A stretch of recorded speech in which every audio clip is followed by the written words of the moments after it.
Before going into the conversation around Mattapan, it's important for me to kind of level set and talk about the cabinet, just so folks know what exactly is involved with all of this. And so the Economic Opportunity and Inclusion Cabinet contains the following departments that you see on your screen here. And, I just want to say, we were joking earlier about the name of the cabinet. I know it's going to take a little bit for folks to remember the updated name of the cabinet, but I do want to share just for 30 seconds why the name of this cabinet was changed from the Office of Economic Development to the Office of Economic Opportunity and Inclusion.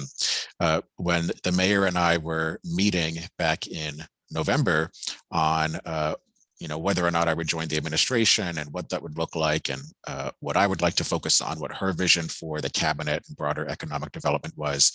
The first thing we understood is that the first barrier to ensuring equal and fair participation is even the name of this cabinet. A lot of Bostonians, and I know it's true for the folks in this group, because you talk about all the time the unfairness, the lack of access. When they think of the term economic development, they don't see themselves in that term. They see the cranes and the skyscrapers going up. They think about the conversations around displacement and gentrification.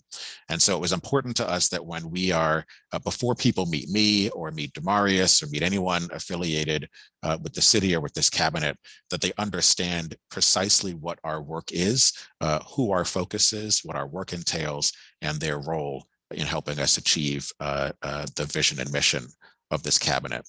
And so we went with economic opportunity because, of course, we are going to continue to focus on all of the opportunities related to economic development and to fostering those opportunities, creating them, working with others to help facilitate the creation of those opportunities. But also that inclusion piece is important because our focus is, and what's going to undergird everything we do, is equity, and making sure that communities that have for so long and historically been not just overlooked, but purposely left out of the conversation and participation in the economic development of our city are actually front and center, and the conversation is built around the needs and desires and wants of these communities rather than tacked on at the end, all in the name of being able to say that you focused on equity or diversity and inclusion. And so that's why we changed the name.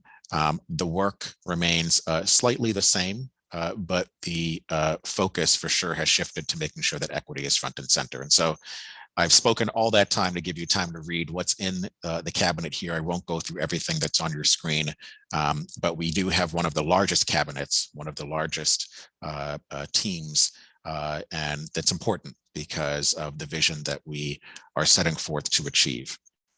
Therefore, our vision is one of a resilient, economically equitable, sustainable, and vibrant city that centers its people and creates opportunities to build generational wealth for all communities. And in order to enact this vision, there are 4 key focus areas that we will be, that everything we do will fall under, to ensure that we are helping to create this generational wealth and ensure that everyone is participating in the future economic growth of our city. One, of course, is COVID recovery. We are now able to say that we are emerging out of COVID. We haven't been able to say that for the last 2 years, but now we are at that point where we are finally emerging out of this pandemic. And so our focus, everything under this bucket, is going to be focused on creating the necessary infrastructures for ensuring that our small businesses, our communities, our commercial centers have the infrastructure in place to not only recover from the pandemic, but to get us out of survival mode and to move toward thriving beyond this pandemic. The second bucket, which I think is the most important, particularly for this conversation, is around neighborhood revitalization. And so this is our focus on reimagining our main streets, ensuring that our main streets operate as that they should be the little city halls that are in our communities, working in collaboration with community groups like the GMNC, but also ensuring that we're turning our neighborhoods into destinations. I often use the example that when I go visit friends in New York, I can go stay in a borough and never leave there for the whole weekend because all of the necessary amenities for entertainment, for enjoying cultural institutions, restaurants, nightlife, etc., are all available in that one borough, as opposed to having to hop to different neighborhoods to enjoy different amenities. And so the same ought to be true for our neighborhoods, that a friend can come and stay in Mattapan and never have to go to Jamaica Plain or Roslindale or Roxbury or downtown, because there's so much vibrancy just in that area that they can take part in for the time that they're there. And so all of the priorities and strategies under neighborhood revitalization will be focused on helping to make that possible. Under shifting city investments, these priorities and strategies will be focused on two things. One is, as I mentioned earlier, ensuring that we're connecting particularly Black and brown businesses and immigrant-owned businesses, women-owned businesses to city contracts. Many of you may have seen reports around the disparity study that the city conducted itself and put out itself, which I give immense credit to the city for doing that. And so it identified large gaps in city spending when it comes to Black and brown businesses. And so everything under this bucket will be focused on making sure we're reaching our supplier diversity goals, but also ensuring that we are directly investing in our entrepreneurs and our small businesses. Earlier in the administration, the mayor signed an executive order divesting city dollars from fossil fuels and other harmful industries. And so we want part of this bucket to focus on how we're reinvesting those dollars, as I mentioned, directly in residents and others who work and play in the city. And finally, the Prosperity for All bucket is a catch-all for workforce development, a focus on strengthening the talent pipeline particularly to different sectors like the green tech economy, like life sciences, other tech parts of the industry, but also the focus on retention. As much as we focus on drawing people to the city, particularly Black and brown people, we know that, again, Black and brown people will come here and go to our universities. They might start their career here, but after 1 or 2 years decide to up and leave and go to DC or Atlanta, Philly, LA, for a variety of reasons, which this bucket will help us to address and ensure that people who are coming here decide to keep Boston as their home, as they chose to call it home.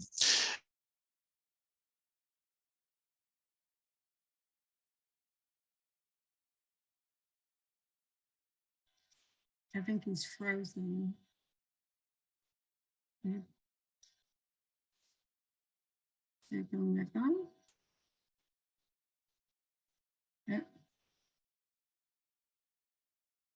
Yeah. Hopefully he's not subject to, let's say. Whereas, can you text him, let him know? Oh, there he is. Well, sorry about that. Well, I'm here at the city, and you would think you'd think our internet would be strong as ever, and yet there we go. So that's one thing we gotta call up our IT department shortly about that.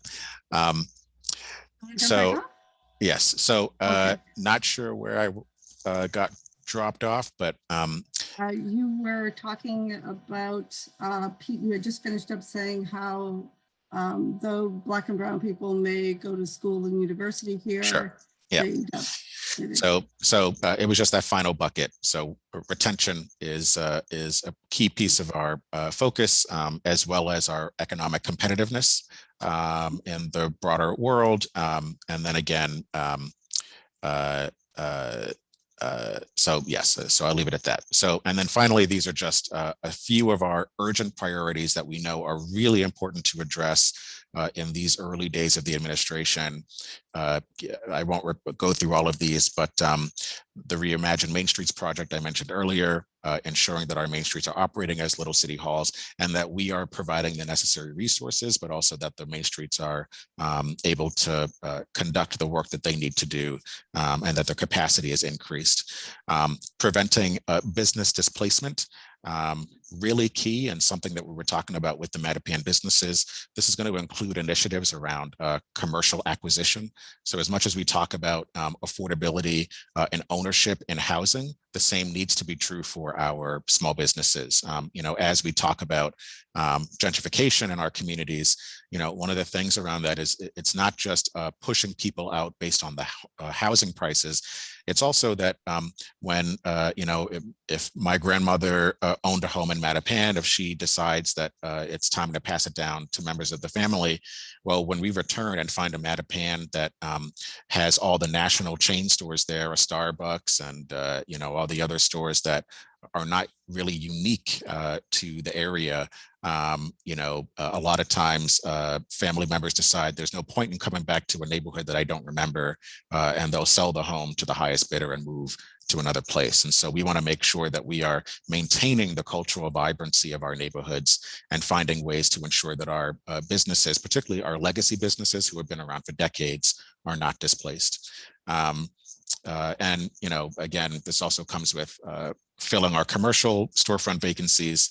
And finally, though it talks about downtown revitalization, what we want to make sure is that as we are focused on revitalizing our downtown area, that we have the necessary supports in place to not only copy and paste what we do in the downtown around the city in terms of activating spaces, but also are making sure that our main streets areas, our neighborhoods don't suffer as a result of the focus on downtown. As people return to work, a lot of our small businesses that relied on people who were working from home, we need to make sure that they have access to necessary resources to maintain their business. So one thing I did not mention at the top, but that I'll mention here is that, as much as these opportunities, folks invite me to speak and share a particular vision, this is actually a selfish endeavor because I utilize these conversations as a mini focus group for myself, because if I'm going to have that word inclusion in our name,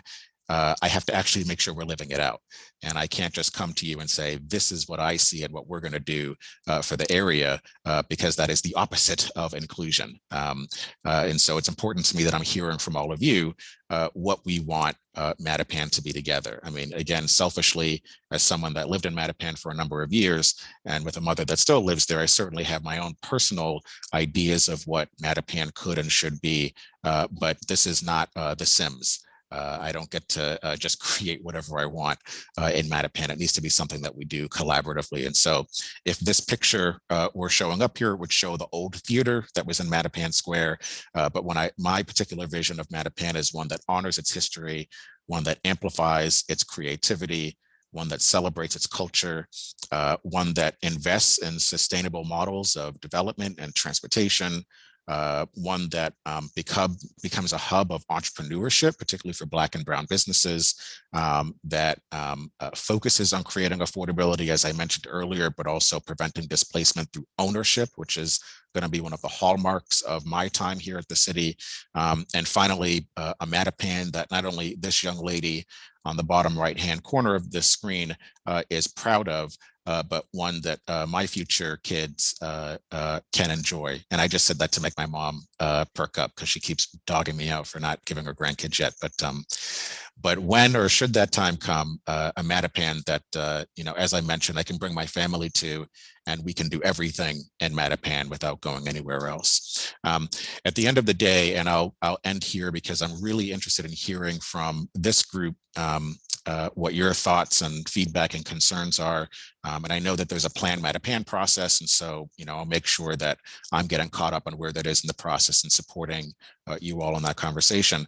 But one thing we know in the cabinet is that the development of some communities cannot coexist without with the underdevelopment of others. And what that means is that we know that Boston can never reach its full potential if Back Bay is thriving and Mattapan is not, or if Jamaica Plain is thriving and Roxbury is not. We will never be at 100% as a city if we have neighborhoods and communities that are not able to participate. So, so long as I'm in this role, so long as we have folks like Demarius here, so long as we have the Greater Mattapan Neighborhood Council continuing to put pressure on the city, but also working collaboratively with the city to enact this vision, we'll be sure to achieve the goals that we've set forth for one another. So I will end there, and am very much open to your thoughts and feedback on how we can push forward your vision for Mattapan. So want to thank you all, and I'll send this.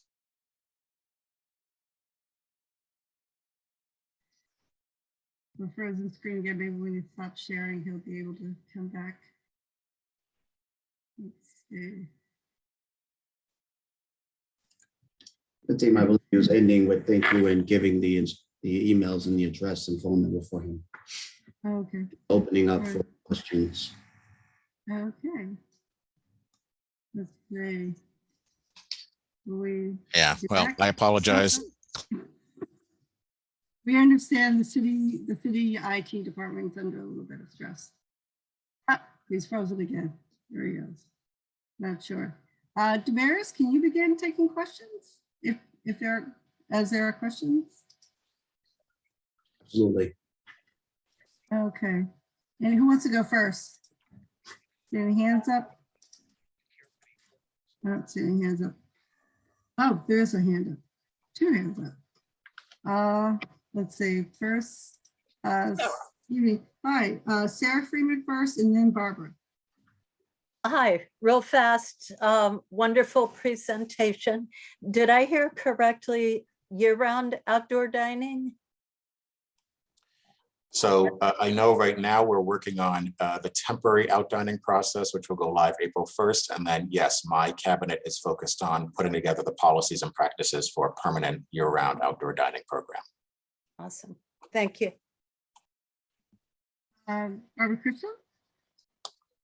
Yes. I just want to remark on what he was talking about, making the Main Street a little city hall.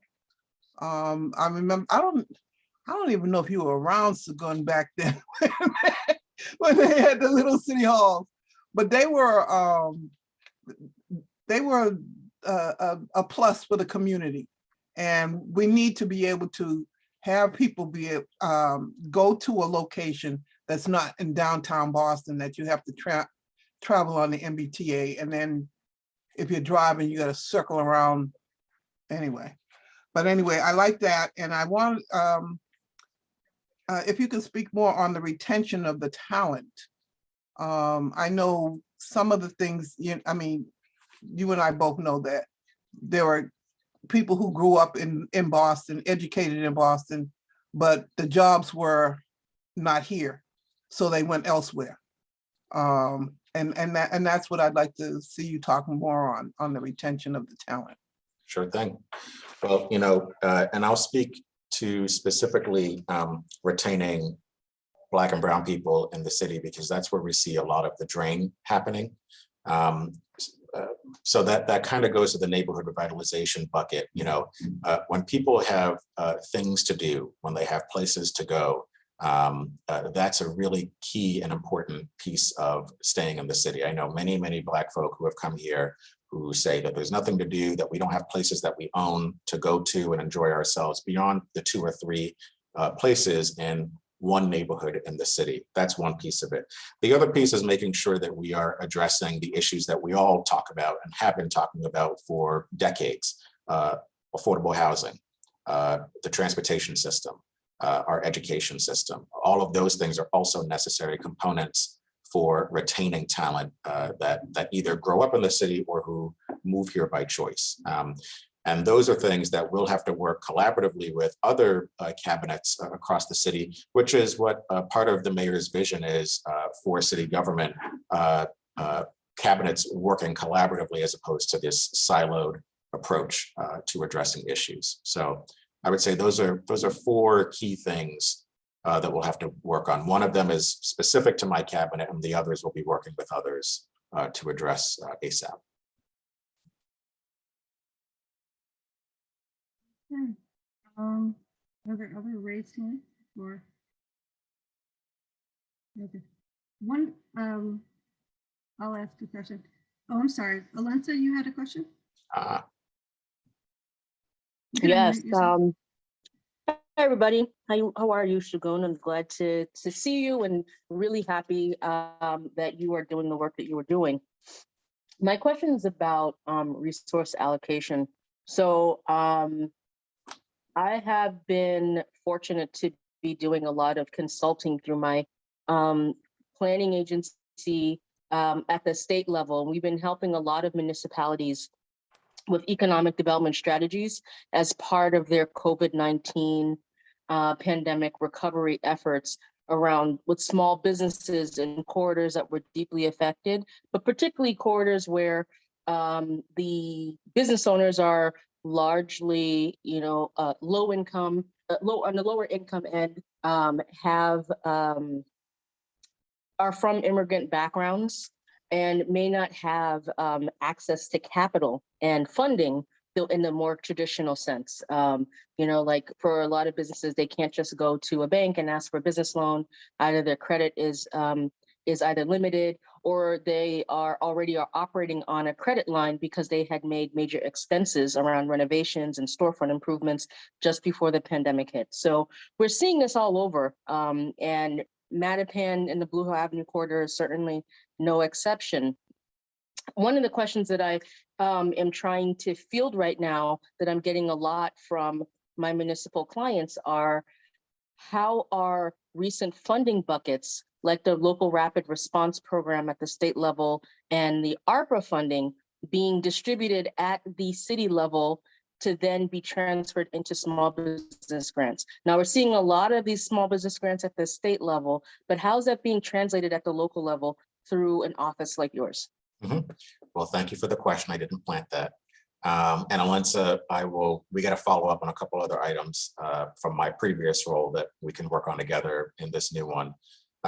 So when it comes to resource allocation, or really in the form of grants for small businesses, I will note that prior to my coming here, the city has already, using ARPA funds and CARES Act funding, giving out close to $30 million in grants to about 5,000 small businesses in the city, and not duplicates. So 5,000 small businesses here.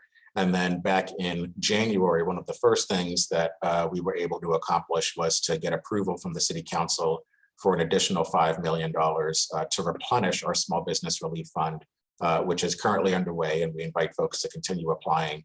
But that is meant to help not only cover folks who were already in line and we just ran out of money, so to help address some of those applicants, but also new businesses, particularly those who were impacted by the measures that the mayor put in place to protect the health and well-being of residents, the mandates that have since ended. So those categories were prioritized.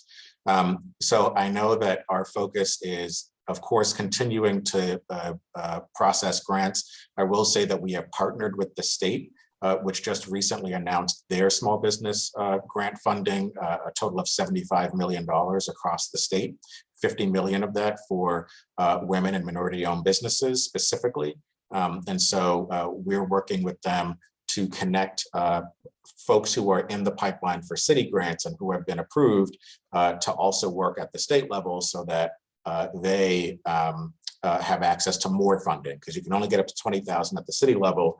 You can get up to 75,000 at the state level. So we want to make sure that whatever check you're getting from the city can be, that you can get additional funding from the state. So you're not just settled at $10, $15, or $20,000. So that's one piece. I will say that while we do have some monies left in ARPA, we don't want to rely only on ARPA, because that money is going to be gone very shortly. Not only in allocating it, but in spending it. And so when it comes to access to capital, one of the things that we're doing, and I don't want to get ahead of myself, is convening venture capital, members of the venture capital community to address some of the funding issues in that community when it comes to funding, particularly Black and Brown entrepreneurs or founders, working with banks to make sure that they are reimagining what it takes to get a small business loan and other support. When I was at BECMA, we were able to create something called the Futures Fund, which took, well, anyway, so I'll just say we're going to try to follow models that we follow, because I know our time is short.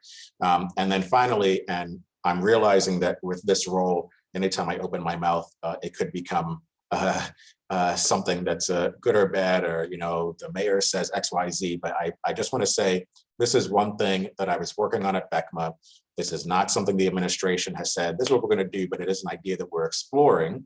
When I was at BECMA, the group is still advocating for the creation of a statewide public bank. We're not sure where that will go.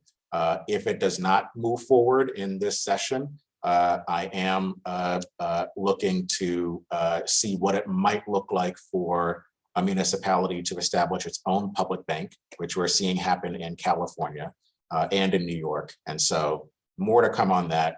This is not a breaking news item. We're simply exploring. So anyway, that's one other thing that we're looking at as well. All right, I'm going to stop talking. Thank you so much. Chad asks, Segun, how did you get into this type of work? By accident. I'll just say, truthfully, he was born into a suit and it just came naturally. I was born in, there was no known photograph, my mother can confirm, no known photograph of me not in a suit. So I guess just very, very, very quickly, I have said this everywhere I go, so I'm probably repeating something many of you have heard before, but even with my mother on the phone, my grandfather told me 10 years ago in January not to confuse motion with progress. And so I've always been committed to the idea of making sure that 50 years after this work that we're doing, our kids and grandkids are not fighting for the same things that we're fighting for.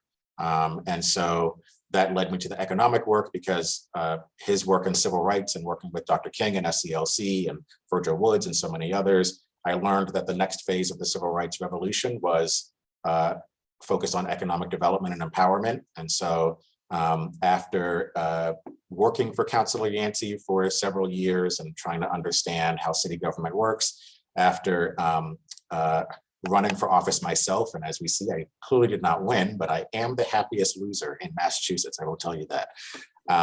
You know, I was asked by the board of BECMA to join them because of our advocacy work around getting body cams on police officers. The work in BECMA opened my eyes to what's going on in the economic development world, and now I am here in this role to advance all the things that we care about. So good, look at that. I did it right at 7:05. I'm proud of myself. Well, that's why you are the chief of OEO&I. Well, actually, I think we renamed it. But thank you so much. This is going to be a continuing conversation, and we expect to also, I expect you to be joining me on my Sunday walks on Blue Hill Avenue. Can't wait. Others are more than invited to join. I just ask that you be on the street by 8. I am not waiting. We start at Mattapan Square and we work our way up. But are people allowed to follow up with questions for you later on? Oh, yeah. Or can they point them to Demarius? And yes. And I'll send you the presentations because it has my contact information and my scheduler. But yes, please direct your questions to Demarius. He'll work with me. We'll answer your questions. Yeah. I know there are a lot of questions around development in Mattapan Square, et cetera. So, great. Thank you so much. Thank you. Appreciate the invitation. All right, great. Our second presentation, Alicia Payne. She should be on. I did see her. Hello, hello. Hi. Do we get to see you or only the blue square? Yes, 1 second. Trying to get into the position. 1 second. Okay. I actually made it a blue square because I realized that my Zoom still says my old position and does not say 311. So I zoomed it in so no one could see. But hi, everyone. My name's Alicia. You might have seen me before. I used to be the director of constituent engagement for Councilor Flaherty. And I've now since moved to Boston 311, where I'm the new content manager. So I got in touch with Fatima and is, offered to come pop on in here and just give a brief overview of how 311 works and then answer your questions, because I know that, a lot of people very often use 311 for regular constituent, services requests, but what happens once you submit a case is not always too clear. So hopefully I can kind of clarify that tonight. I will warn you ahead of time, I am brand new to this position, and if you can tell, I'm a little bit jittery right now because I just realized that I can't complete my onboarding process until I get Social Security card. So I'm technically not even hired yet, but I have been working for a straight month now. Thank you, Matthew. And I'm happy to be here. So let me get into position. We do have a handy dandy, pretty basic PowerPoint that we use for presentations like this. So give me one second.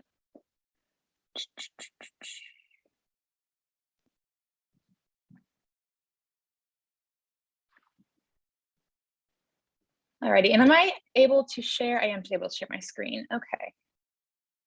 Let me just give it a second to load.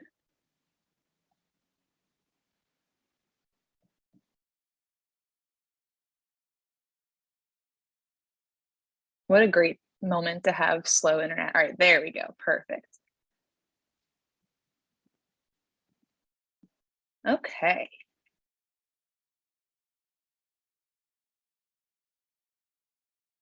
All right, so just the basics. Let me, oh, nope, that's not what I wanted to do. Stop loading, I didn't ask for that, go away. All right, so welcome to Boston 311, the city's Constituent Services hotline. There are 4 ways to use 311. I am gonna spend some time plugging our app tonight, but the 4 main ways are to give us a call at 311. I know for me, I can't just call 311 because my area code's not Massachusetts. So in that case, you call 617-635-4500, and they'll do the same thing. We have an app out right now, and also hopefully a new app coming out pretty soon. You can tweet at us. I get the tweets. I'm not looking at Twitter yet, so just do me a favor and don't do that for a while. You can also use the Boston 311 website. So I would say right now, website, app, or phone is your best case scenario for getting a quick answer. So what is 311? 311 is a constituent services center where you're connected to highly trained representatives that are ready to provide any non-emergency city service requests. We are 24/7, 365. We do not ever go offline. There's always somebody on phones. So no matter when you call or you submit a case, a live person will be receiving it. That being said, we are not 911. So please call 911 when there's an emergency. You would be surprised at how many calls per day I don't know why people call us and think that we're going to do anything. It's a car crash or it's somebody's having a medical emergency. In those cases, very obviously, you should be calling emergency services, such as Boston Fire, EMS, or Boston Police instead. Also, I'm not keeping an eye on the chat, but feel free to use it with questions, and I will answer questions at the end. So we'll get there eventually. So what is considered a city service request? Here's some examples. The ones that I think that are most common for us are potholes. It is indeed pothole season. I'm sure that we've all been humbled recently by a particularly large one on the street that makes our whole car shake. Also, when it comes to street cleaning, street lights, graffiti removal, and then also issues like needle pickup. So when you wanna, when you're walking on the street and you see a needle, we're the ones who will send out EMS and alert the appropriate parties to go pick it up in a medically appropriate way. You can also use 311 if your trash gets missed, or if you need your recycling picked up, or if you want to schedule a pickup for things like TVs, computers, ACs, and other things that have a cooling system that require a city pickup. So any of those types of requests are what we will handle. And I would say the most common request we get right now is definitely trash and recycling when it's missed, bulk pickups, street cleaning, and definitely potholes. I actually woke up the other night saying potholes aloud. Like I woke out of a dream saying the word potholes. So that's how many calls we get per day about potholes. So this is where I think there's a bit of a gap between public knowledge of what 311 can do and what we actually do. So it might be easier right now, at least, to kind of think of 311 more as a dispatch center than an actual service center, because our function is to send out the requests that we get to the appropriate department. it's kind of like my old job with the counselor, you know, where someone calls our office, says they have an issue, and I don't really do much. I'm not a caseworker. I'm not a police officer, but I can figure out where they should go to get the appropriate help. So that's really what we do on a day-to-day basis. So that being said, we have zero jurisdiction, I'd say almost zero jurisdiction over cases being closed or how they're handled. All we do is pass along the info to the appropriate department. So we can provide like basic info on a case. We also have access to, you know, where the case is at in the process, because when, let's say, you have a pothole, you submit it via the app, Public Works we can see a transcription of what's happening each step in our case notes. So we can see, you know, oh, this got filled yesterday, case is closed. That's kind of what we can see. We don't really get much more info beyond that. And if people want that info, that's kind of follow-up that would happen between the constituent and the department directly. But we are happy to try and help you get to the right person. So, you know, you can always talk to your ONS liaison. I don't know if Donna's on the call right now, but, you know, anyone from ONS, they're all wonderful. And we occasionally do follow up with departments just to check in on, you know, bigger issues. So I would always say the number one way to keep the city accountable when you report an issue is, if you're comfortable with it, to provide your contact information so that you can keep that case number on you and have an email receipt of the date, the time that you reported the issue and what was done about it, how it was categorized. That way you'll be getting updates directly to your inbox or to your phone or whatever you would like, showing you how it's going. Oh, here's a quick thing on how to download the app.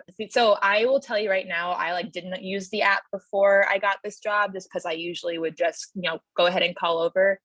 Now I check it kind of like the news. Like, I don't know how else to describe it, but I just open the app during the day and like see what cases we're getting and like watch people fight in the comment section. And it's very entertaining, but also it's particularly useful when it comes to providing us pictures.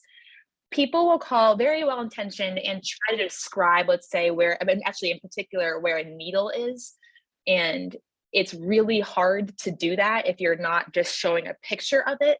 So trying to describe to EMS where exactly this needle is, it's just much easier for probably you and also for the people receiving the information if there's just a photo of the issue, or if you're trying to describe a pothole and how big it is, or where it is on the street, a picture is perfect. If there's graffiti and you want to show where it is on a wall, a picture. So the app is really, really useful both for yourself and for my team and all the City Hall departments because of that photo feature. So I'm not paid to be promoting the app right now, but you should definitely get it. This is just a lot easier to function and to use it, as a tool.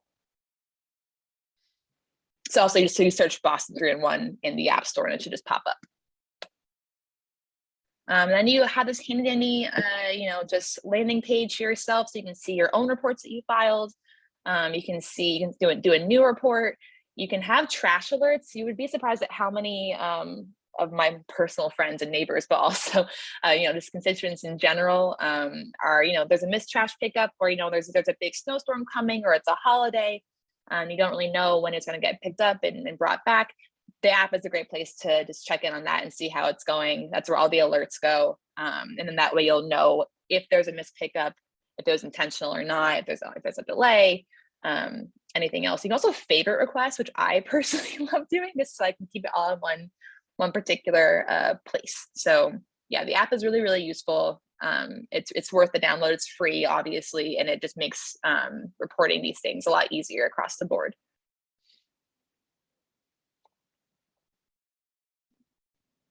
This is just a bit more of a breakdown about how this works. I'm not really here to discuss the app too much, so I'm going to skip this, but if you want me to go back, let me know. Okay, wow, we're going really into the app as well. All right, another thing to talk about is code violations.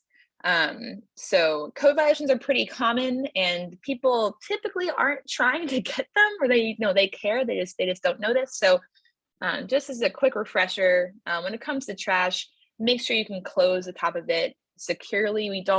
I love little critters, but we don't want them in our trash, obviously. So if you want to avoid any rats or really cute possums, best make sure your trash is not overflowing. Things like overgrown weeds and trash on property can also attract rodents and lead to a fine. So if you see a property that has, tons of overgrown grass or weeds and isn't well maintained, that is a code violation. You can report that to the city. You can put trash out at 5 p.m. the day before your trash day. You'd be surprised again at how many people call to say that their neighbors put their trash out at 4:58 p.m. And I'm like, I'm sorry, that's technically not a code violation, but just know that that's probably the best time to do it. And then the trash barrels have to be brought in by the morning after the trash day. So that's kind of how it generally works. Rodent activity, I know that it's a really overwhelming issue. And I think in particular, for this neighborhood group, I think trash is generally a pretty big issue, and so is rodents.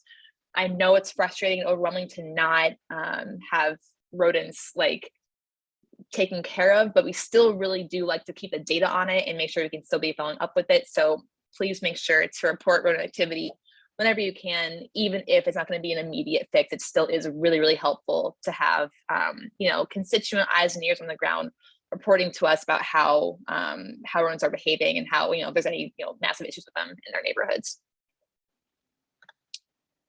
And yeah, so I listed here a few of my favorite neighborhood departments that don't always get airtime. I think people should definitely be more connected to. So that's D&D, the Department of Neighborhood Development. That contains the Office of Housing Stability, which is my favorite department in the entire city.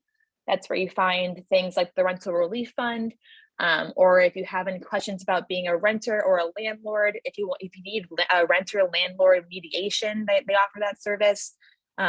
Tenant rights, stuff like that. That's all in OHS and therefore in D&D.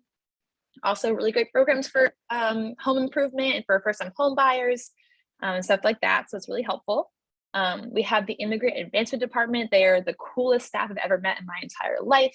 If you know of any immigrants who need help adjusting to new life in Boston, or anything with, I think they even they're helpful with like legal issues, they're a great place to go. Workforce development is also really handy. Small business development, especially within COVID, they're great with helping small businesses stay afloat and thrive in our different neighborhoods. And there's a few others I can think of. So if you ever have any questions about where to go in the city, I'm very happy to take off my 301 hat momentarily, put back on my council hat, and point you in the right direction. Fatima has my phone number. Feel free to just reach out to her and have her connect you to me. And I think that's about it. So I know I kind of flew through that. I just didn't want to take up too much time, but I'm very happy to answer questions if anyone has any. And I'll also drop my contact info in the chat below. Yeah, woohoo. I did put a question in the chat. During COVID, we were very aware of different civics groups, that some areas of our community had a lot of graffiti. They had actually reported it multiple times, significant times. And more than days, more than weeks, it turned into months. And this was within the Franklin Field area. And we wanted to know what was the process that if you see something isn't being dealt with or responded to, what should you be doing after that? Yeah, so it's kind of a difficult question, just because again, 311 is not, we aren't the ones to actually do anything. We're only the ones to be reporting it to that department. So in this case, for graffiti, we go to the graffiti removal team. What I would say right now is that it's always helpful to keep reporting this, so we have, because we can search it by the address, we can search it by the general area, and we can see all the reports that have been sent in to us about this particular thing. And that's how we're able to keep an eye on problem areas or issues that aren't being taken care of in a timely manner. So right now, I would say just keep reporting it, and it's also always helpful to kind of get in contact with your local, your ONS person, and make them aware of it, because we work hand in hand every single day. And usually that's the best thing to do. So reach out to your ONS liaison, make them aware, and then keep reporting it as you see fit.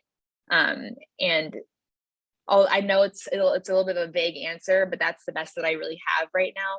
What I can promise to do is try to get a more concrete plan for when there's a repeat issue in a repeat area, how to get a timeline on fixing it. So to go with the graffiti analogy still, you know, what to expect from the graffiti removal team in terms of how long it should take for things to be removed, who to talk to when it's not getting taken care of, those kinds of things I can definitely bring back to my team and try to provide a more concrete answer for. That was a bit randomly. So my summary statement is generally talk to ONS and keep reporting. And that's how things will stay active and on the radar while we try to get you a better timeline. Clifford Holmes, Dennis Roach, and then Thomas Mannion, in that order. David? Good evening, everyone. Can you hear me? Yes, we can. Okay. So, Alicia, Yes. I was thinking about the section of your presentation about code violations. Mhm. And I'm thinking that, you know, I would like to think there are people in Mattapan who are elderly. There are people who are maybe ill, you know, maybe they broke their leg or arm or have sciatic or something, many reasons. So I think sometimes when there are code violations, it's not that those residents don't care. Yes. It's that they don't have the ability to do something about it. Absolutely. And then you mentioned something about rodents. Yes. I know that a problem in Mattapan exists with these little creatures called raccoons. And I know that from my own research that raccoon waste contains an incurable and deadly roundworm parasite. So, you know, with the raccoons feeding on all the trash and then going through people's yards and then, you know, dropping off their waste, unless you know what you're doing, people should not be trying to clean up raccoon waste because they could become infected and, you know, and die. So I guess this is a long question, but what I'm trying to ask is if the city of Boston code enforcement is about to levy a fine on someone, or let's say they levy a fine, rather than levy that fine, can they work with or refer the residents to more professional services within the city that can help them address the issue as opposed to being punitive? Oh yeah, of course. So first of all, I would say whenever it comes to especially an elderly constituent or someone who might be disabled, getting code violations, absolutely always appeal it. You can do that right on the city website. I think in particular when it comes to senior residents, the Age Strong department can assist with code violations in particular. But code violations, they're handed out automatically, but there is a full appeals process where you can, flesh out, sorry, I'm 70 years old, I can't do X, Y, and Z. And they're not going to immediately, just smack you with a fine and not want to hear why it happened. So I always tell everyone to appeal their code violations, whenever they can. When it comes to the second part of your question, with raccoons, I love raccoons as a concept, but I know they're actually a very dangerous critter, so I need to be more careful when I'm talking about that. But same deal, I don't think that, as far as I'm aware, the city is going to be asking people to be cleaning up any kind of rodent waste or anything like that. If you have any questions about it, you can always call 311 and we can connect you to animal control, who can assist you with any questions around that. But in general, do not try to handle, wild animal or rodent waste of any sort. Call 311, ask us what you should do, and we will be able to go over and call our animal control people and be like, hey, we have a constituent who sees some raccoon waste on their property. They know that it's dangerous to handle, but they don't want to leave it there. What should they do? And we can help you in that way. So really, whenever you're in doubt about anything city related, just call 311. And if we don't have the answer in front of us, we'll just call the department and find out for you. Okay, thank you. Of course. Dennis? Hi, Lisa. This falls under the category of common areas. I had called 311, and I just off the top of at the top, they did come out and do something. reported that the corner of Orlando and Almont Street, there's a common area that abuts the Almont Park. And I told them, can you come up and clip the weeds? Because there's a sign on the post that was a slow sign that was completely obscured. So they came out and they cleared it, but it was just clipping around the post instead of, I thought they were going to clean the entire area because it's a really an eyesore. And again, it comes under the guise of common areas. But there was also, I found out that there was a sign, a street sign that wasn't there either. So at least that whole part of it got remedied at some point. So my point, I just wanted to know, after it goes, let's say they came out and did that and I wasn't satisfied, is there a department that it can go to like long-term? Because there are other common areas that have that same problem of trash overflowing and weeds growing, and it just makes the neighborhood look really bad. The residents can do something about it, but we can't maintain it, year round. Yeah, Dennis, when you say common area, do you mean public space? Like it's like a public green area? Yeah, it might be between like every part of a lot of Mattapan has little corners that are it's just wooded area in between. Yeah. It doesn't have any real jurisdiction, so I guess it is public, I guess. Yeah. Okay. So as long as it's like a public area, and it's like this is not privately owned property, you can always resubmit. Like if they went out and they trimmed around the sign, but they didn't actually unobscure it. If there is something that was missed in one area, there's nothing wrong with just resubmitting and clarifying in the comment section or when you call, just being like, they did a great job with this part, but there's still this problem. Especially when it comes to signs being covered up, like that's an issue, especially when it comes to like pedestrian safety, or like just traffic. You need to be able to see what your instructions are. So we definitely want to be hearing about that. If Public Works are thinking this way, that should be Parks. If Parks went out there and they did part of your request, they didn't uncover that sign, we need to know that so we can get that fixed ASAP. So never be shy in resubmitting, calling again and just clarifying like, hey, this was fulfilled and the case was closed, but this other request was not fully finished. Would you mind going back out there again? Okay, thank you very much. Of course. Thank you, Dennis. Thomas? Hi, Tom. You're on mute. Here we go. Thought I'd get it by now. Hey, buddy, what's up? What's going on? Good. Tom Mannion from Councilor Erin Murphy's office. First off, just wanted to thank you all for having us tonight, and thank you for your presentation, Alicia. I don't have a question. I just have more of a statement. I would highly encourage everyone to use 311. They've been great. They've helped out our office quite a few times in the past couple of weeks. And again, if you don't hear if what you called about or put in 311 doesn't get addressed, or it gets addressed but it's not correct to the way that you thought it should be taken care of. In addition to ONS, please contact your counselors. I mean, that's what they're there for. Contact your district counselors, contact our office if you want. You have 4 at-large counselors who will represent the whole city. So that's what we're there for. They say the squeaky wheel gets the oil. So if you need it, we're here to represent you. And they've been very effective. And if you don't want to put in the 311 case, I've just done it on behalf of our constituents. I put in the 311 case myself and just follow it. So just wanted to say it's a great thing and you should really use it. It's very effective. Tom's actually a paid actor. He does not work for Erin Murphy. He works for me. So I asked him to be here tonight and do that. But also he's right.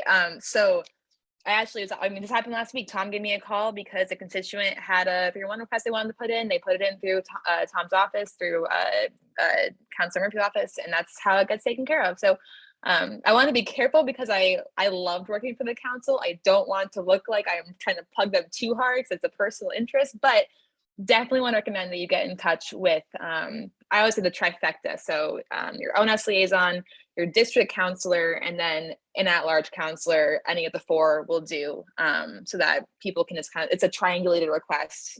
We have that request in from every spot of the government. And that's how we keep on top of it. So yeah, please use your counselors. They're all really, really wonderful. Their staff is great. I know most of them personally, so they'll just like shoot me, like Tom did, shoot me a text. Let me know that And there's a new request in. We do have I have 5 more questions, so we do need to get Oh through my them. God, I'm so popular. Okay, keep going. Yeah, the question, keep them really short and brief. Vicky, please. Yes, good evening. One of the things that I do want to say and celebrate is that using the 311, 211 has been very effective. So people should use that. What I do have to say is that it does take time for results and an outcome. Unfortunately, we have some recycle bins, like 12 of them, where I live, which we had to fight for 3 years to make for them to empty.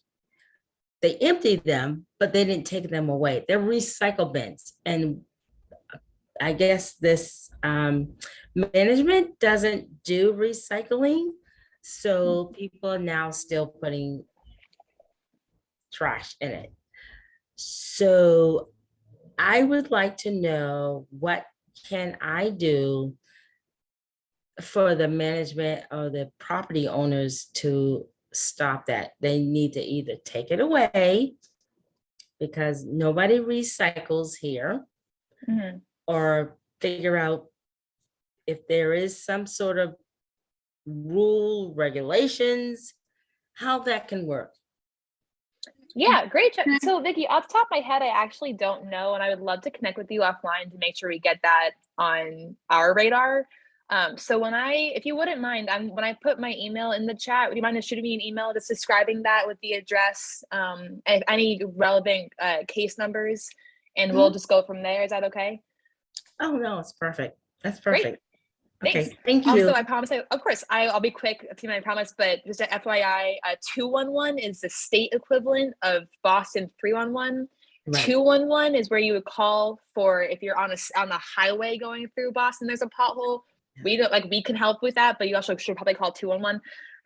Really, any state requests can go there as well. Yes, I know. I get it. I was just throwing it. No, Vicky, you mentioned it, but I'm saying I'm using it for general education of the group. Like I'm glad you mentioned it. I know you know, obviously. Thank you. Barbara, you got 30 seconds. Well, I just wanted to let her know that there are areas in Mattapan that you can put on your landlines. You cannot dial 311. Yeah, it's frustrating. Right, because of the connection to Milton. Because that's weird. They have the same exchanges. Well, we have 296 and 298. They have 696 and 698. And there's a transfer station that some of like my phone, I cannot call 311 on my landline. I have to use my cell phone. So I just want you to remind folks that that's not available, and you have to dial that old number, the 635-4500. Yep. Yeah, I'm gonna put that in the chat just so everyone has it. That's really frustrating. I wish I had a better answer for you, but I also can't call from my cell phone. So solidarity, Barbara. I'm sorry you can't do that. Yeah, but it's the landlines in Mattapan. You cannot use that the 311. I'll mention that when I'm on a tech call next time, just to see if that's a thing that we've discussed before. Thank you for letting me know. Okay. Barbara. Sonia? Hi, thank you. Hi, Alicia. Thank you for your presentation. I wanted to follow up on 2 things. So my issue was having to call 311 multiple times because of the excessive dog poop that's in the community. I know we talked about rodent droppings, but unfortunately, people are walking their dogs and not using the bags to clean up after their dogs. I've actually had to go out and clean up myself over on the bridge because of high traffic area with students going, to and from school. And I don't think it's fair that the students or their parents or anyone should step in it and track it, on their shoes and into a school community and at home. So after calling 311 several times, I was told that it's not the city's jurisdiction, it is the state's jurisdiction. So I'm hoping that when you do resolve the issue of escalating matters, maybe have some frequent call issues and figure out where the city overlaps the state and what the city handles versus what the state handles. I do call 311 and 211, but I've had to call back 311 multiple times to finally be told that it is a state issue. And unfortunately, I have not received the response back. I will follow up with Dante. I see he's on this call, but the dog dropping is really concerning, and it's increasing. And I'm hoping that we can get some signage up in the communities. I put my own sign up. I haven't seen any dog droppings in front of my driveway since I put it up. And I shouldn't have to do that, but unfortunately I do. So hopefully you can put that on the radar, and maybe the city can take that on and get some signage out with fines associated with it. Yeah, that I literally almost said some on the way home today. I was like this close for it to happen. I was really upset. Dog owners are required by law to pick up their dog feces, and they just don't. So yeah, that's a great thing for you to loop in Dante on, and Dante and I can work together on that and see how we can just bring some improvements in that area to the neighborhood. I definitely understand the frustration. I'm sorry that's happening. Okay, thank you. Of course. Matt? Sure, thanks, and thank you for your presentation, Alicia. That was great. I wanted to chime in to say that this is beginning to sound like a public services committee meeting, where this is definitely the kind of thing that we do at the Public Services Committee. And so I wanted to throw it out there that when folks do have issues like this, especially I would say maybe just a little bit more complex, like if it's an issue that you're not really sure if it's a 311 issue, or if you're just not sure how to tackle it, the Public Services Committee is definitely good for that. And Alicia, I just wanted to kind of maybe put you on notice that I might ask for you to come to a future Public Services Committee meeting. And especially if we accumulate a bunch of these kind of issues, maybe you could come give us kind of like the 201 class on 311. Oh man, Matthew, you are making me admit that I low-key miss community meetings from my old job. So I would love to join and have that void in my little constituent services heart filled. So I'm happy to. Feel free to reach out to me on my cell phone. Also, again, I'll put my email in the chat after this. Perfect. Thank you. Dante, if you have, if this is actually on updates, we do have the community services update section. Oh, no. Are you going to tell me an update? No. So I just was trying to make sure because I didn't know if I had time slated, but I just wanted to say. Oh, he's frozen. Must be at City Hall. Uh-oh. Just wanted to shout out. So I just wanted to introduce myself. If I didn't get time, I just want to shout out Alicia as well as the 301 staff for the amazing work that you guys do. You guys are amazing, as you know. And I just want to say thank you. But yes, just wanted to show my face in case I didn't get time. But thank you. I'm okay. You will. There is community update section. Okay. Which we will go into. Oh gosh, we got through all the questions. All right. Thank you very much, Alicia, for your presentation. Of course. One thing, if possible, is if your department could put together like a listing of, do they separate out by neighborhood, zip code? I'm not sure how. We can. So yeah, so you and I discussed this. So just so everyone's aware, like I'm the content manager for 311. So what I do is I provide the information for my team. So when you call about a snow emergency, they know from me that, X, Y, and Z is happening. We have a data manager as well, who's really, really wonderful. And he's the guy who puts together reports. So I'm not too sure how it works specifically because I'm not familiar with how data tracking works here. But I'm really happy to follow up and see what we can do if you want to get a clear list of like what the top issues in the neighborhood are, stuff like that. That's what me and Dante work together on, specifically. So that'd be great. I'm curious about it as well. So I'd love to be able to get that together. If you could, and if you would bring that to Matthew Skelly's attention, as he is Chair for Public Services, that would be a huge help. And I know that all of these questions that have come up here so far, if people would bring them to Matthew's attention, the committee's attention, it would be a great help. Thank you again, Alicia, for your presentation. Much appreciated.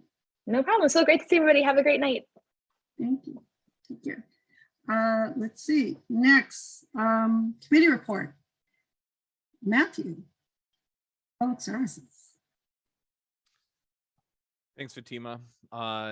We've had another strong month for the Public Services Committee. We met last month. The meeting minutes are posted on the website.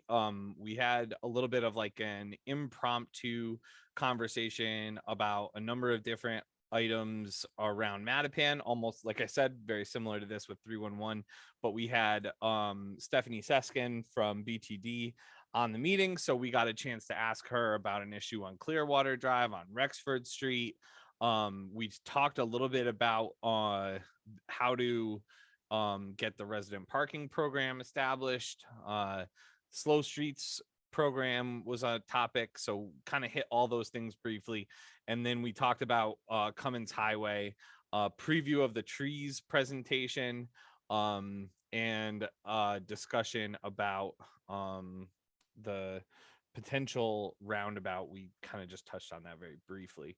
All that stuff is coming up. You can check out the Cummins Highway website if you want to get the dates for the next meetings for Cummins Highway. I'm not sure if anybody has that off the top of their head. It is this month, or there will be another one this month about the roundabout.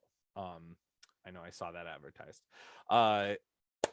This month, coming up tomorrow night, we have another kind of like a lot of different stuff on the agenda. So you know, we're going to talk a little bit about accessible parking spaces at B3, signals, having the audible notice for visually impaired people to let them know when it's going. We have an issue with cab drivers at the food basket. Charlotte Fleetwood is going to be on to talk about a parklet idea for Mattapan Square. And we're also maybe going to talk a little bit more about slow streets. So a lot of different stuff coming up. And Charlotte, did you want to give us a little preview of that right now? Yeah, I actually think we were going to hold Fatima, off on that. Okay. No, all we're right. not. We're I not wasn't sure. gonna I be just saw talking. your hand come up, so I wanted to No. acknowledge No. you on that, Fatima, or no, we don't have time. No, we're not. We don't have time, but also we can talk offline why I didn't have that topic come up. Oh, okay, got it. Yeah. Okay. So Okay. we're not going to be discussing it tomorrow night. Oh, now I understand. All All right, Yeah. so I will strike Okay. that one from the agenda. Thank So, you. which is good. We have plenty of other stuff. The meeting is at 6:30 tomorrow night. I am about to send out the email for the meeting.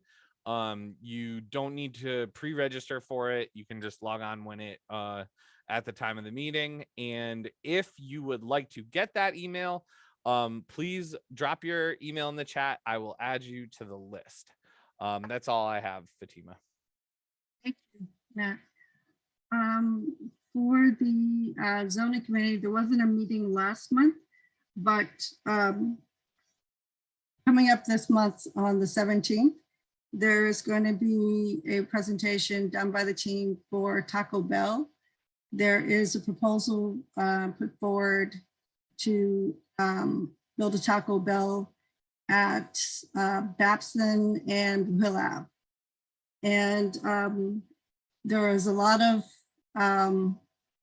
intense community feeling about places like this. And though I encourage residents to appear at the zoning committee, there will be a link placed up with all the documentation and design proposals on it. So far, they've gone before the River Street Civic Association, as well as the Woodhaven Street Civic Neighborhood Association. Last but not least, the Housing and Development. Wes, do you want to say briefly? Or do you want me to? You're on mute, sir. Okay, well, Fatima, thank you for letting me host my first meeting with the Development Committee. It was great. Darno Alexis of the Caribbean International Community Development, the developers of Cody Ford, Cody Village, talk with us, and a lot of my good friends from the Rock were there. And I thought it went very well, Fatima. There wasn't anything that we still had questions of at this point. And I encourage, I encourage folks to send me any messages, what I can do better hosting the development committee. I have a 13 years experience on the board of Norfolk Comunidad, and I retired to do this work full time. So love you guys. Please hit me up, criticize me. I don't care. I just want Fatima to be happy. Thank you. Thank you. Yes. Okay. With that said, there was one other item for the Donald Alexis is also the developer of the proposed developer, or is a developer of the new coming project, 872 Morton Street. I believe the project work is slated to begin around April, May. And they are working closely with the Rock, which is reclaiming our communities. This is also related to the Odom Serenity Garden, if folks may remember that, after all this time, where the old B3 police station used to be. That's the area they're talking about. So we're going to keep people abreast, and we plan on working closely with Don Alexis. One of the requests that has come about is that we're going to, Donald Alexis himself has asked for assistance in finding the individuals within our community who work in the trades, whether it be carpentry, electricians, HVAC, etc. And right now, we're working with David Lopes, who works for Janie, but also is active in our community for the Wellington Hill Neighborhood Association, to create a registry that people can sign up and put their information in so that they can be contacted directly by projects if they're available to work. So with that said, we're going to move on to community updates. If Dante, you wanted to give a brief? Yeah, Did you see there? I saw a hand. Dante. I'm sorry. There's a hand up. There's a hand up. I did not see a hand up. I think it's Who Gina. has it? Oh, Gina. Gina. Hi, Gina. Yes. Hi, how are you? I'm fine. How are you? I'm Yes, good. ma'am. I have a question that where they're doing all this building of apartments, what they seem to leave out the single people. You look at the amount of apartments they're building and they have one apartment, one bedroom. What good is that going to do to see? That's why we're losing so many single people. They're moving out of state. They're moving to New Hampshire. So that has to be changed. They need to, don't misunderstand me, it's good to look out for the families, but single people need a place to live too. I think that's an excellent point. And when we do have in April, there will be a presentation, a much larger presentation. And I encourage you to come to that because that it will involve almost 300 units. So, and that will be on April 21st, that one. Okay, all right. I mean, I'm not single, but most of my friends have, young adults have finished college and they're leaving. Right, right. No, that's definitely an issue, I think, within our community as well as others, and that not only to find one bedrooms, but also affordable one bedrooms. Correct. The average one bedroom in Mattapan is $2,300 a month now. You're right. That's true. Okay. So, all right, thank you. You're welcome. Dante, do you want to? Yep. All right, I'll go pretty briefly, but I just have a few updates here. Hello, everybody. First of all, I'm Dante Peoples, the Mattapan liaison, Laura Dorset liaison for the Mayor's Office of Neighborhood Services. I just want to touch on the Be Together policy, which if anyone hasn't heard about it, where you had to show vaccine records and information to patronize different establishments, not to get goods or anything, but just if you wanted to sit down, if you wanted to stay in like a gym, entertainment center. That policy was actually lifted on February 18th, I believe. So that's no longer the case, as well as the I believe it was announced March 1st, the indoor mask mandate was also lifted on the 5th. So just letting people assure that you no longer have to wear a mask. I do still encourage people to practice different distancing measures, as well as wear a mask if you feel the need. But definitely just keep everybody safe. But those two policies were lifted in the prior weeks. My last update I want to bring about is the Urban Forest Plan virtual open house, which will occur next Monday, March 14th at 5:30. It was originally 6:30. When I may have sent out an email blast, and you've got that, but I'll be sure to send everyone the new date and information right after this meeting. But again, that's for the Urban Forest virtual open house. This conversation will be with the Parks and Rec Department, and touch everything from policy, funding, workforce development, design, climate resilience, and more. So definitely encourage people to come, give their opinions, their thoughts, and help the Parks and Rec Department go about the Urban Forest Plan. So I think I'm all set with those. Thank you, everybody. Is there, let's see, Sergeant Sixto? Is he still here? Or is it someone else's? Nicole, did you want to say anything, Mattapan Square Main Streets? Yeah, good evening, everyone. It's a pleasure to be here with you guys today. I guess the most urgent thing and the main thing that's going on with the Main Streets now, so you all know that we are currently looking for an executive director. So within the next 2 weeks, team, I will be sharing with you and your team to kind of help blast out that ED position posting, and so we can get someone in that's ready to work and get to work to helping us rebuild the Main Street. So that's the biggest thing on our docket right now.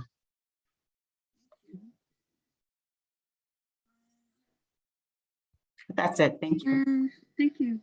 Officer Harris, did you want to say anything? Or Officer Nadia Sukanolfi? Harris. Oh, there you are. How are you? I'm doing fantastic. How is everyone doing? Good. I just didn't know. I know you have a lot of data points that you monthly give to all of the different various neighborhood associations, and I wouldn't ask you to repeat all those, but I didn't know if there was some general information that you wanted to share with the community that you thought was important, considering the time of year going into springtime. About the ringtone app, I know that there was something specific I think I saw from B3 today about that. Yes, and on that, so well, here's what I can provide. Okay. So anyone, if you have the Ring app, you can look at videos and stuff on it, even if you don't have a Ring doorbell yourself. What I would tell anyone is that, if anything happens in your neighborhood, please check with your neighbors to see if they've captured any footage of any potential crime. We found that has helped us out more times than not. So definitely take a look at that. But what I can tell you is, in a general sense, for last year, homicides were down by 38% in area B3.